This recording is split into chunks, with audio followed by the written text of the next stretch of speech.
ఈ వీడియోలో మొక్కలు అనే టాపిక్ మనకి టెక్స్ట్ బుక్లో ఎక్కడ ఉన్నా సరే థర్డ్ క్లాస్ నుంచి 10th క్లాస్ వరకు ఆ టాపిక్ మొత్తం మీకు ప్రజెంట్ చేయడం జరుగుతుంది.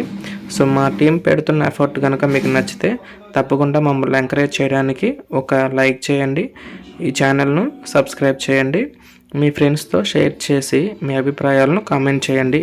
Thank you. మనము ఎన్ని టైప్స్గా చెప్పవచ్చు అంటే గుల్మాలు, పొదలు, వృక్షాలు, పాకే మొక్కలు, ఎగబాకే మొక్కలు అని 5 రకాలుగా చెప్పవచ్చు అనమాట. ఇక్కడ చాలా మందికి కన్ఫ్యూజ్ గుల్మాలు, పొదలు అని రెండిట్లో కన్ఫ్యూజ్ వస్తుంది కాబట్టి వీటిని కొంచెం డిఫరెన్షియేట్ చేసి రాశాను. మొదటగా గుల్మాల్లో కాండం తీసుకుంటే గుల్మాలులో కాండం ఎలా ఉంటుందంటే మెత్తగా మృదువుగా ఉంటుందన్నమాట. ఆకుపచ్చ రంగులో మెత్తగా మృదువుగా ఉంటుంది. ఇవి ఎలా ఉంటాయి అంటే పొట్టిగా ఉండి ఎక్కువ శాఖల్ని కలిగి ఉంటాయి.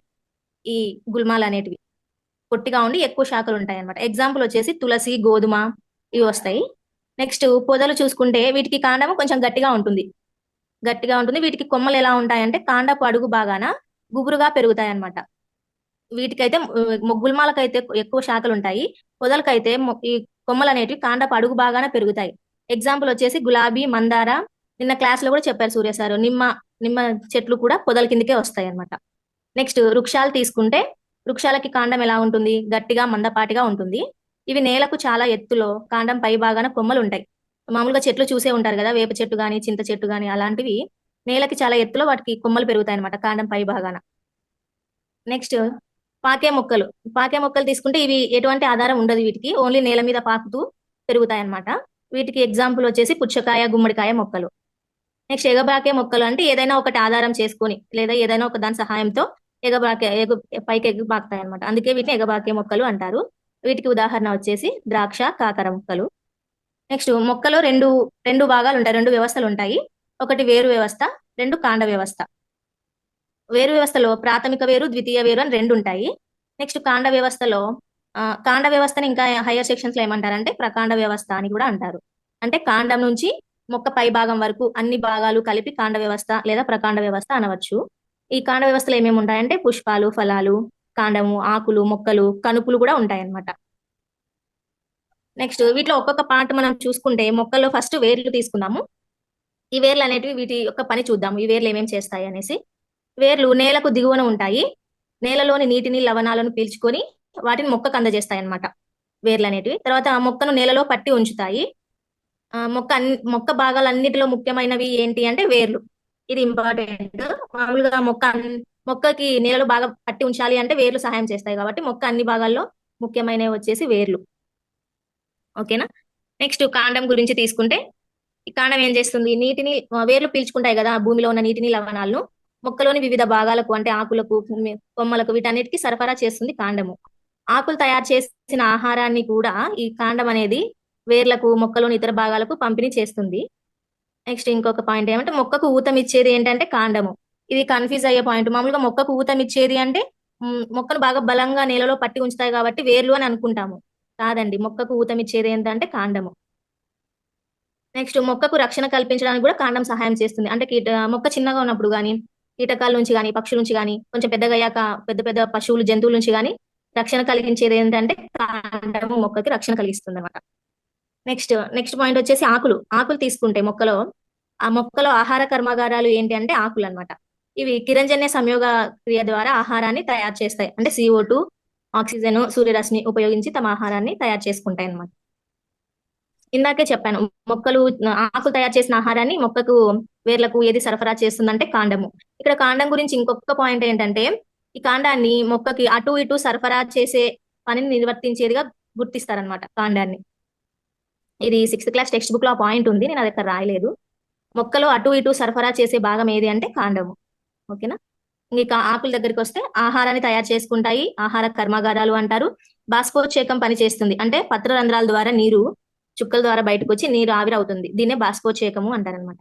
నెక్స్ట్ ఆకుల్లో ఇంకొకటి ఏముంటుందంటే పత్ర వృంతం. అంటే కాండానికి అతుక్కొని ఉంటుంది చూసారా, మొక్క లాస్ట్ చివరిలో ఒక చిన్న కొమ్మలాగా ఉంటుంది కదా పట్టుకోవడానికి, అక్కడ అతుక్కొని ఉన్న భాగాన్ని పత్ర వృంతం అంటారనమాట. నెక్స్ట్ ఆకులు ఇంకేముంటాయంటే ఈనెలు ఉంటాయి. ఈ ఈనెలు వ్యాపనాలను కలిగి ఉంటాయి అనమాట. ఈ ఈనెల వ్యాపనము 2 టైప్స్, 2 రకాలు. అవి ఏంటంటే జాలాకార ఈనెల వ్యాపనము, సమాంతర ఈనెల వ్యాపనము. ఈ 2 ఆకుల్లోనూ కామన్ పాయింట్ ఏంటంటే నడిమి ఈనె. ఇది కొంచెము మందంగా లావుగా ఉంటుంది నడిమి ఈనె అనేది. ఈ నడిమి ఈనెకి పక్క పక్కన చిన్న చిన్నగా వలయాకారంలో, ఇక్కడ డయాగ్రామ్ ఇచ్చాను చూడండి లెఫ్ట్ సైడ్, అట్లా వలయాకారంలో గిన చిన్న ఈనెలు ఉంటే వాటిని జాలాకార ఈనెల వ్యాపనము అంటారు. నెక్స్ట్ ఈ సైడ్ సమాంతరంగా అంటే నిలువుగా చిన్న చిన్న ఈనెలు అలాంటి గీతలు ఉంటే దాన్ని సమాంతర ఈనెల వ్యాపనము అంటారు. లాస్ట్ లో పత్రవృంతం ఎలా ఉంటుందో ఒక చిన్న ఏరో మార్క్ ఇచ్చి నేను షార్ట్ కట్ లో రాశాను చూడండి, అది ఆకు యొక్క పత్రవృంతం అవుతుంది. ఓకే, ఇది ఈనెల వ్యాపనంలో ఈ 2 టైప్స్ ఉంటాయి అన్నమాట. నెక్స్ట్ మనం వేరు వ్యవస్థకి వస్తే, వేరు వ్యవస్థ అనేది 2 రకాలు. ఒకటి తల్లి వేరు, నెక్స్ట్ గుబురు వేరు. ఒక మొక్కలో ప్రధాన వేరు లేదా ప్రాథమిక వేరుని తల్లి వేరు అంటాం అనమాట. దానికి ఉన్న చిన్న చిన్న వేర్లని పార్శ్వ వేర్లు అంటాం. ఇది తల్లి వేరుకు సంబంధించింది. ఇలా ప్రధాన వేరు గాని ప్రాథమిక వేరు గాని లేకుండా అన్ని వేర్లు ఈక్వల్ గా సమానంగా ఒకే రకంగా ఉంటే దాన్ని గుబురు వేరు వ్యవస్థ అంటాం అనమాట.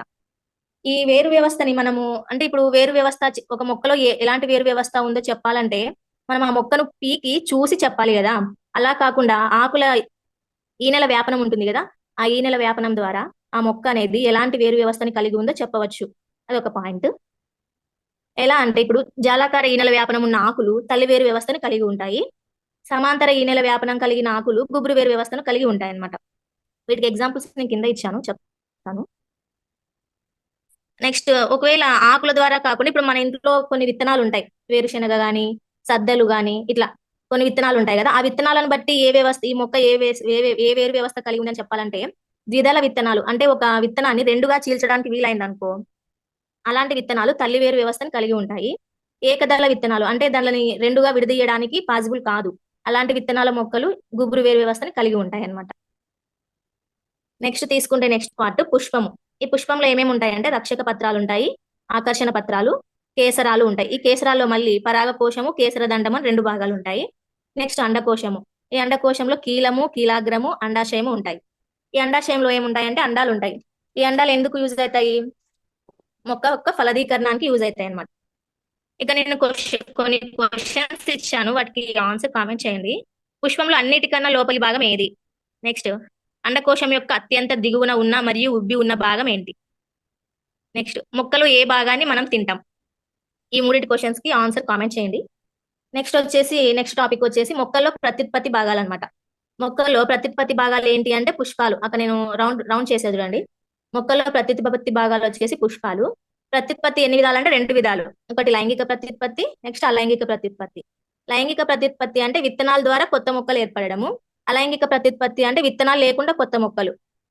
ఎలా అంటే వేర్లు లేదా కాండాలు లేదా పత్రాలు, మొగ్గల ద్వారా కొత్త మొక్కలు వస్తాయి అన్నమాట. ఈ వేర్లు, కాండాలు, పత్రాలు వీటి ద్వారా కొత్త మొక్కలు ఏర్పడడాన్ని ఏమంటారంటే శాఖీయ ప్రత్యుత్పత్తి అంటారు. ఓకేనా, శాఖీయ ప్రత్యుత్పత్తి అంటారు. నెక్స్ట్ ఇప్పుడు శాఖీయ కోరకాలు అంటే కాండంగా పెరిగేవి. శాఖీయ కోరకాలు కూడా కొత్త మొక్కలు ఇస్తాయి. వీటికి గులాబీ ఎగ్జాంపుల్ ఇచ్చాను. ఎలా అంటే ఇప్పుడు గులాబీకి అక్కడక్కడ కనుపుల దగ్గర ఒక చిన్న ఏంటంటే మనము గులాబీ మొక్క నాటిన తర్వాత కొద్ది రోజులకి కనుపుల దగ్గర చిగురిచ్చింది, ఇది కొత్తగా కొమ్మ వస్తుంది ఇక్కడ అంటాం కదా, అలా అన్నమాట. ఆ కనుపుల దగ్గర వచ్చేవి కూడా కొత్త మొక్కలు ఏర్పరిచినట్టే కదా, సో అందుకు గులాబీని ఎగ్జాంపుల్ గా ఇచ్చాను అనమాట. గులాబీ అనేది శాఖీయ కోరకాల ద్వారా కొత్త మొక్కలను ఏర్పరుస్తుంది, అందుకు గులాబీ ఎగ్జాంపుల్ ఇచ్చాను. నెక్స్ట్ కన్నుల ద్వారా మొలకెత్తడం. కన్నుల ద్వారా మొలకెత్తి మొక్కలను ఏర్పరుస్తాయి అనమాట. దానికి ఎగ్జాంపుల్ వచ్చేసి బంగాళదుంప, పసుపు, అల్లము. వీటి మీద చూసినట్లయితే అక్కడక్కడ కన్నులు ఉంటాయి. బంగాళదుంపను మామూలుగా మనం ఇంట్లో కొద్ది రోజులు ఒక 4-5 డేస్ పెడితేనే వాటికి కన్నుల దగ్గర మొలకలు వచ్చేస్తాయి. దాన్ని తీసుకొని మనం పూడ్చినామంటే కొత్త మొక్క తయారవుతుంది అనమాట. అట్లా కన్నుల ద్వారా మొలకెత్తి కొత్త మొక్క వస్తుంది. నెక్స్ట్ ఆకుల నుండి మొలకెత్తేవి. ఆకుల నుండి మొలకెత్తేవి అంటే రణపాల మొక్క ఆకులు. వీటికి ఈ ఆకుల మీద మొగ్గలు వచ్చి ఆ మొగ్గలు కొత్త మొక్కలుగా వస్తాయన్నమాట. నెక్స్ట్ వేర్ల ద్వారా కొత్త మొక్కలు ఏర్పడడం వచ్చేసి చిలగడ దుంప, డాలియా, ఇవన్నీ ఎగ్జాంపుల్ అన్నమాట.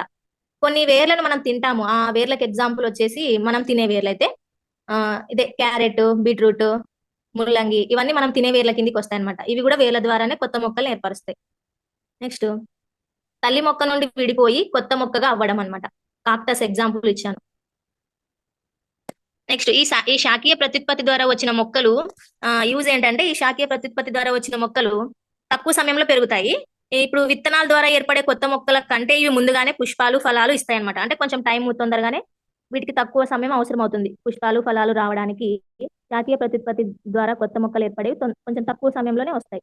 అదే విత్తనాల ద్వారా వచ్చే మొక్కలు అయితే కొంచెం ఎక్కువ టైం తీసుకుంటాయి అనమాట. ఇవి ఒకే మొక్క నుండి వస్తాయి కాబట్టి తల్లి మొక్కను పోలి ఉంటాయి.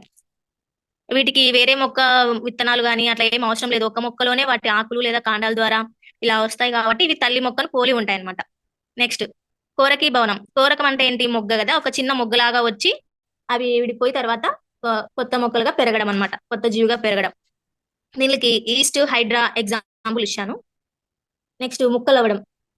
ముక్కలవ్వడం అంటే ఇప్పుడు మనం కొన్ని చోట్ల నీళ్ళల్లో అంటే చెరువుల దగ్గర కానీ కాలువల దగ్గర కానీ ఒక పచ్చగా ఏర్పడి ఉంటుంది పైన, అటువంటి దాన్ని చూస్తుంటాం కదా, అది స్పైరోగైరా. అది దాన్ని మనం కొంచెం ఇట్లా ఒకవేళ మనమే దాన్ని రెండుగా విడదీసాం అనుకోండి, తర్వాత అయినా అది ప్రత్యుత్పత్తి జరుపుకొని అలాగే పెరిగిపోతూ మొత్తం ఆ నీటిని అంతా వ్యాప్తిస్తుంది అనమాట.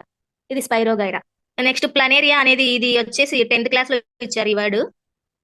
ప్లనేరియా అంటే ఇది కొంచెం స్ట్రైట్ గా ఉంటుంది. ఇది ఫర్ ఎగ్జాంపుల్ మనం దోసకాయ తీసుకున్నాం అనుకోండి, దోసకాయని పైన మధ్యలో కింద ఇట్లా మూడు భాగాలుగా కట్ చేసినప్పటికీ అది పై భాగాన్ని యూజ్ చేసుకొని మొత్తము తయారవుతుంది, మధ్యలో భాగాన్ని యూజ్ చేసుకొని పైన కింద మొత్తం ఆకృతి వస్తుంది, కింద భాగాన్ని యూజ్ చేసుకొని కూడా మొత్తం ఆకృతి రావడం. ఇట్లా ప్లనేరియా అనేది అట్లా ముక్కలయ్యి ఏ దానికి సపరేట్ గా ముక్కలైపోయి మళ్ళీ కొత్త జీవిగా వస్తుంది అనమాట. అది ముక్కలవడానికి ఎగ్జాంపుల్ ఇచ్చారు 10th క్లాస్ టెక్స్ట్ బుక్ లో. నెక్స్ట్ సిద్ధ బీజాల ద్వారా ఉత్పత్తి. సిద్ధ బీజాల ద్వారా ఉత్పత్తి ఎక్కడ జరుగుతుంది అంటే శిలీంధ్రాల్లో, రైజోఫస్, ఈ ఫెర్ను మొక్క, ఈ నాచు అనేవి కూడా 10th క్లాస్ బుక్ లో ఇచ్చారు. ఇవి సిద్ధ బీజాల ద్వారా ప్రత్యుత్పత్తి జరుగుతాయి అనమాట. ఈ సిద్ధ బీజాలు మనం ఎక్కడ చూస్తామంటే ఇప్పుడు ఇంట్లో రొట్టెలు చేసుకుంటాం కదా, ఆ రొట్టెలు కొద్ది రోజులు అలాగే పెడితే వాటి మీద ఒక చిన్న బూజులాగా వస్తుంది, అక్కడ చూడొచ్చు అనమాట ఈ సిద్ధ బీజాలు అనేటివి. ఇది ఆ లైంగిక ప్రత్యుత్పత్తికి సంబంధించింది. నెక్స్ట్ లైంగిక ప్రత్యుత్పత్తి. ఇక్కడ కొన్ని క్వశ్చన్స్. మామూలుగా మొక్కల్లో పురుష ప్రత్యుత్పత్తి భాగం ఏంటి, స్త్రీ ప్రత్యుత్పత్తి భాగం ఏంటి, కామెంట్ చేయండి. నెక్స్ట్ కేశరం లేదా అండకోశం మాత్రమే ఉన్న మొక్కలు ఏమంటామంటే ఏకలింగ మొక్కలు అంటాము. ఎగ్జాంపుల్ వచ్చేసి మొక్కజొన్న, దోస, బొప్పాయి అనమాట. ఈ కేసరము అండకోశం రెండూ కలిసి ఒకే దానిలో ఉన్నాయనుకో వాటిని ద్విలింగ పుష్పాలు అంటారనమాట. ఎగ్జాంపుల్ వచ్చేసి ఆవాలు, గులాబీ, పెట్యూనియా అని కూడా ఇచ్చాను. నెక్స్ట్ ఇక్కడ చూడండి, పరాగ రేణువులు ప్లస్ అండాలు = సంయుక్త బీజం ఏర్పడుతుంది. ఈ పరాగ రేణువులు, పరాగ కోశంలో పరాగ రేణువులు ఉంటాయి. ఈ పరాగ రేణువులు వచ్చేసి అండాశయంలో చేరి అండాశయంలో స్త్రీ బీజ కణంలో ఫలదీకరణం జరుగుతాయి అనమాట, అక్కడ సంయుక్త బీజం ఏర్పడుతుంది.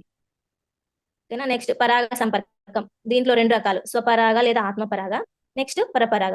స్వపరాగ లేదా ఆత్మపరాగ సంపర్కం అంటే ఒక మొక్కలో ఉన్న పుష్పంలోని భాగాలు అదే పుష్పం యొక్క కీలాగ్రం పై చేరితే స్వపరాగ సంపర్కం, లేదా ఆ మొక్కలోనే వేరొక పుష్పం యొక్క కీలాగ్రం పై చేరినా కూడా అది స్వపరాగ సంపర్కం కిందికే వస్తుంది అనమాట. ఒకే మొక్కలో జరుగుతాయి కాబట్టి ఇది స్వపరాగ సంపర్కము. పరపరాగ అంటే ఒక మొక్కలో ఉన్నవి వేరొక మొక్క యొక్క కీలాగ్రాన్ని చేరడం, అది పరపరాగ సంపర్కం అవుతుంది. నెక్స్ట్ ఇక్కడ ఒక క్వశ్చన్. పరిపక్వం చెందిన అండాశయమే మనం ఏమని పిలుస్తాం, డాష్ గా పిలుస్తాం. నెక్స్ట్ అండాశయంలోని అండాలు వేటిగా అభివృద్ధి చెందుతాయి. ఈ 2 ఆన్సర్స్ కూడా కామెంట్ చేయండి, లాస్ట్ ఆన్సర్స్ చూసి చెప్తాను. ఇక్కడ ఇచ్చాను చూడండి ఎగ్జాంపుల్. జాలాకార ఈనెల వ్యాపనానికి ఎగ్జాంపుల్స్ వచ్చేసి మర్రి చెట్టు, వేప, చింత చెట్టు ఇవన్నీ వస్తాయి అనమాట. నెక్స్ట్ సమాంతర ఈనెల వ్యాపనానికి వచ్చేసి వరి, జొన్న, మొక్కజొన్న వస్తాయి. ఏమైనా డౌట్స్ ఉంటే అడగండి. థ్యాంక్ యూ సార్ ఈ ఆపర్చునిటీ ఇచ్చినాను. ఏమైనా డౌట్స్ ఉంటే అడగండి. క్లాస్ ఎలా ఉందో చెప్పండి.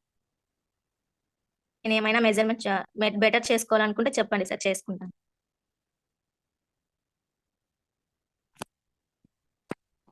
నేను అడిగిన క్వశ్చన్స్ కి ఆన్సర్ కామెంట్ చేయండి.